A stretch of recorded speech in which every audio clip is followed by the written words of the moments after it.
Praise the Lord, hallelujah. धन्यवाद, धन्यवाद, धन्यवाद। हमारे प्रभु परमेश्वर के अति पवित्र नाम की महिमा होवे। धन्यवाद, धन्यवाद, धन्यवाद। प्रियो 2025 जून महीने के इस 26 तारीख को गुरुवार के दिन परमेश्वर की स्तुति और आराधना करने के लिए हमारे पिता परमेश्वर ने इस अच्छे दिन को हमारे लिए दिया। इसके लिए हम परमेश्वर का धन्यवाद करें, हमारे पिता का महिमा करें। Hallelujah, hallelujah. धन्यवाद, धन्यवाद, धन्यवाद, धन्यवाद। जरा याद करके देखें, बीते हुए पूरा दिन परमेश्वर कितने अद्भुत तरीके से हमें संभाल के रखा, हमें चलाया। हालेलुया, धन्यवाद। इसके लिए हमारे हाथों को जरा उठाएं और धन्यवाद करें। हालेलुया, धन्यवाद, धन्यवाद, धन्यवाद, धन्यवाद। और रात को अच्छा नींद देते हुए हमें संभाल के रखा, परमेश्वर का कृपा करुणा के लिए हम हाथों को उठाकर जरा धन्यवाद करेंगे। धन्यवाद, धन्यवाद, धन्यवाद, धन्यवाद। आरोग्य के साथ में, पूरी चंगाई के साथ में हमें जगाया, उस करुणा के लिए हम परमेश्वर का धन्यवाद करें। धन्यवाद, धन्यवाद, धन्यवाद, धन्यवाद। आज दिन में प्रभु यीशु मसीह में हमें जय से चलाने वाला परमेश्वर का हाथों को उठा करके हम धन्यवाद करें। हालेलुया। पिता धन्यवाद, प्रभु धन्यवाद, धन्यवाद, धन्यवाद, धन्यवाद। आपके दया के लिए धन्यवाद करते हैं, महिमा के लिए परमेश्वर हम स्तुति करते, आराधना करते हैं। Hallelujah, hallelujah, hallelujah. आपकी बड़ाई करते हैं पिता। धन्यवाद, धन्यवाद, धन्यवाद। आप भले हो, आपकी करुणा सदा की है। हालेलुया।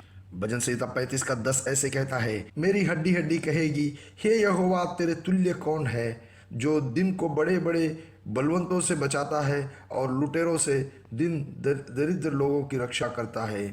वचन 18, मैं बड़ी सभा में तेरे धन्यवाद करूंगा, बहुत तेरे लोगों के बीच में तेरी स्तुति करूंगा। 28, तब मेरे मुंह से तेरी धर्म की चर्चा होगी और दिन भर तेरी स्तुति निकलेगी। हम एक साथ मिलकर प्रार्थना करें, बड़े श्रद्धा से सब प्रार्थना में जुट जाए, कोई अश्रद्धा से नहीं रहे।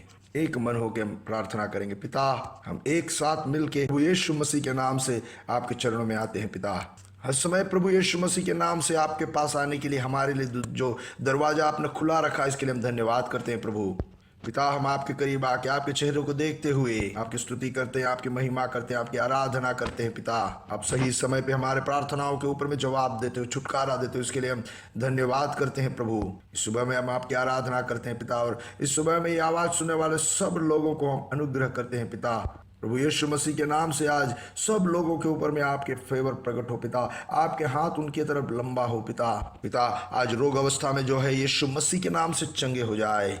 रोगों की जो शक्ति है, रोगों के बंधन है, यीशु मसीह के नाम से खुल जाए, दूर हो जाए।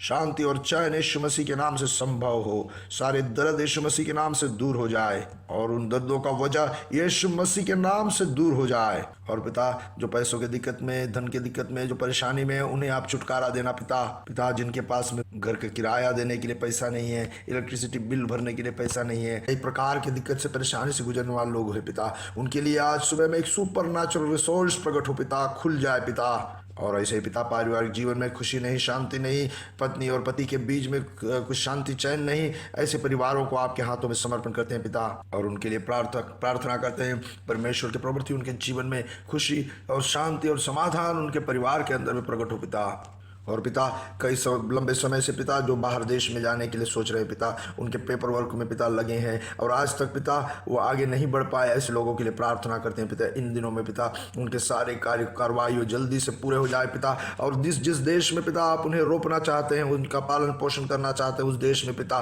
वो रोपा जाए। पिता, यीशु मसीह के नाम से हम उन्हें अनुग्रह करते हैं। सारे पेपर वर्क, सारी ज़रूरतें, इस यात्रा के लिए जो भी ज़रूरत है, सब यीशु मसीह के नाम से उनके जीवन में पूरा हो जाए पिता। और पिता, जो आपके सेवकाई में है, उनके लिए हम प्रार्थना करते हैं। पिता, इन अंतिम दिनों में पिता आपके सेवकाई में जुड़े हैं पिता, वो विश्वास के साथ में, पूरे योगदान के साथ में पिता आपके सन्निधि में पिता इस प्रवृत्ति में, आपकी सेवकाई में लगे रहें। पिता, आपके अनुग्रह उनके जीवन में प्रकट होता जाए यीशु मसीह के नाम से। पिता, आज सुबह में आपकी धन्यवाद और स्तुति और आराधना करते हैं। पिता, हमारे प्रार्थना और याचनाओं को आप सुन करके उसके ऊपर में आपने जवाब भेजा, इसके लिए हम धन्यवाद करते हैं। प्रभु, कल के सभा संगतियों को, आराधना को भी हम आपके हाथों में समर्पण करते हैं। पिता, आप उनमें सब अनुग्रह करके दिया, इसके लिए धन्यवाद प्रभु यीशु मसीह के नाम से। आमीन, आमीन, आमीन। हमारे प्रार्थना याचनाएं सुनने वाले परमेश्वर को अपने हाथों को उठा करके धन्यवाद करें। धन्यवाद, धन्यवाद, धन्यवाद। खास करके मैं याद दिलाना चाहता हूं, कल के हमारे सभा संगतियों को लेकर के हालेलुया प्रार्थना करें। सुबह से मलयालम, इंग्लिश, हिंदी, फिर मलयालम, 4 मीटिंगों को आप समर्पण करते हुए आज से प्रार्थना करें। और मीटिंग में आने के लिए 2 बजे हमारे हिंदी सर्विस के लिए आने के लिए लोगों को इन्वाइट करें, और साथ में आए और साथ में मिलकर परमेश्वर का आराधना करें। परमेश्वर का बड़े महिमा हमारे बीच में प्रकट होने के लिए आप जरूर प्रार्थना में लगे रहें। हालेलुया। दिन हमारे लिए विशेष करके प्रार्थना का दिन रहे। सभा संगतियों के लिए प्रार्थना करके, धन्यवाद करके, उसके लिए तैयार होकर के हम उसमें भाग लें। प्रभु आप सबको बहुतायत से और बहुतायत से अनुग्रह और आशीष में रखे। आज सुबह में इब्रानियों की पत्रिका उसके 6वां अध्याय 15 वचन से हम पढ़ेंगे। और इस रीति से उसने धीरज धरकर प्रतिज्ञा की हुई बात प्राप्त की। यह वचन जो है अब्राहम के बारे में लिखा गया है कि उसने धीरज धरकर प्रतिज्ञा की हुई बात प्राप्त की। सुप्रियो, हमारा प्रभु परमेश्वर जो भी वादा करता है उसको निभाने वाला परमेश्वर है। मगर सारे वादाओं का पूरा होने के लिए एक प्रक्रिया होता है, फुलफिलमेंट के लिए एक समय होता है। आपको जानने के लिए जब हम अब्राहम के बारे में जब पढ़ते हैं तब हमको मालूम पड़ता है अब्राहम जो है विश्वासियों का पिता तो है। 75 साल की उम्र में उनको जो वादा, उनसे जो परमेश्वर ने वादा किया था वो वादा पूरा कब हुआ? 25 साल के बाद में वो वादा पूरा हुआ। 25 साल तक उसने धीरज धरकर इंतजार करता रहा। पवित्र वचन इस विषय में कहता है वो दीर्घ क्षमा से अर्थात धीरज धरकर प्राप्त करने के लिए प्रतीक्षा किया। मतलब जब उसने दिल में सोचा उस समय वो पूरा नहीं हुआ, प्रार्थना किया उस समय पे नहीं हुआ, नहीं तो उन्होंने जब कुड़कुड़ाया उस समय पे भी पूरा नहीं हुआ। कैसे हुआ? पवित्र आत्मा कहता है उसने धीरज धरकर प्रतिज्ञा की हुई बात प्राप्त की। सो प्रियो, आज पवित्र आत्मा हमसे भी क्या याद करवाता है? हमें क्या याद करवाता है? हमें यह याद करवाता है कि हमसे भी परमेश्वर ने कई वादे किए हैं। जब हम परमेश्वर के वचन से ध्यान किए तो परमेश्वर हमसे कुछ वादा किया होगा। प्रभु परमेश्वर ने अपने दासों के जरिए भविष्यवाणी करके हमसे कुछ वादा किया होगा। हमारे परिवार के लिए कुछ वादा किया होगा, व्यक्तिगत रूप में हो, चाहे आर्थिक बातों में हो, हमारे बच्चों के विषय में हो, सेवकाई के विषय में हो, हमारे शरीर में चंगाई के विषय से हो। ऐसे कई प्रकार के वादा परमेश्वर हमसे किया होगा। मगर इन सब को प्राप्त करने के लिए हमारे अंदर में क्या होना चाहिए? हमारे अंदर में धीरज से विश्वास करके उसके लिए हम प्रतीक्षा में रहें, जा करके हम इन विषयों में फुलफिलमेंट देख पाएंगे। इब्रानियों का पत्रिका ही ये 6वां अध्याय, इसका पहले वचन में क्या कहता है? 12 वचन में, ताकि तुम आलसी ना हो जाओ वरन उनका अनुकरण करो जो विश्वास और धीरज के द्वारा प्रतिज्ञाओं के वारिस होते हैं। सुप्रियो, जब हम पवित्र वचन पढ़ते हैं वहाँ हम ऐसे लोगों को हमें देखने को मिलता है जो उनके लिए जो परमेश्वर ने जो प्रतिज्ञा किया था, जो वादा किया था, उसको प्राप्त करने के लिए, अनुभव करने के लिए वो धीरज के साथ में उसका प्रतीक्षा में रहे। वो कभी आलसी नहीं हुए, वो विश्वास के साथ में धीरज धर के उस विषय के लिए प्रतीक्षा में रहे। सो हमारे अंदर में क्या होना चाहिए? विश्वास और दीर्घ क्षमा, मतलब धीरज रखते हुए उस विषय के बारे में हम प्रतीक्षा में हमें रहना चाहिए। पवित्र वचन पढ़ने पे हमें यह मालूम पड़ता है कि जो लोग परमेश्वर के प्रतिज्ञाओं को प्राप्त किए हैं वो अपने जीवन में धीरज के साथ में, हालेलुया, उस समय के लिए प्रतीक्षा करके तब जा करके अपने जीवन में वो पाए हैं। जैसे चाइना देश में एक तरह का बांस होता है, बांस, बाम्बू, तो उसको क्या है, उसको जब रोपा जाता है, लगाया जाता है, उसके बाद में 4 से लेकर के 5 साल तक उसमें कुछ भी बदलाव देखने को नहीं मिलता है। जैसे लगाए ऐसे ज्यों का त्यों उस जगह पे वो रहता है। मगर लगाने वाला क्या करता है? उसके लिए खाद, पानी सब समय समय पर देता रहता है। मगर 5वां साल में देखो वो जो बांस है वो तकरीबन 80 फुट लंबा तक हो जाता है।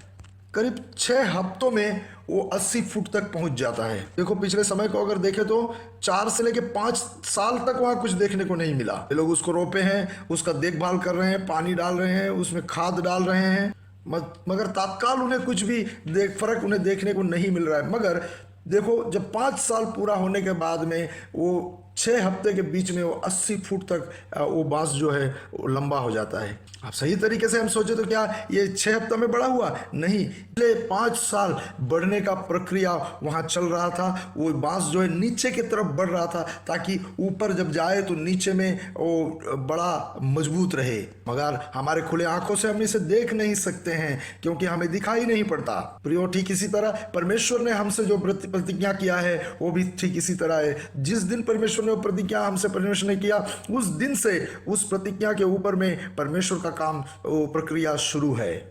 हम जब उस प्रतिज्ञा को याद करते हो, धन्यवाद करते हैं, स्तुति करते हैं, महिमा गाते हैं, उन सब समय पे वो उसका प्रक्रिया जो है वो चलता रहता है। सुप्रियो, आज हम भी इस सुबह पे हम विश्वास करें कि परमेश्वर जो भी प्रतिज्ञा हमसे किया है वो हमारे जीवन में पूरा होगा।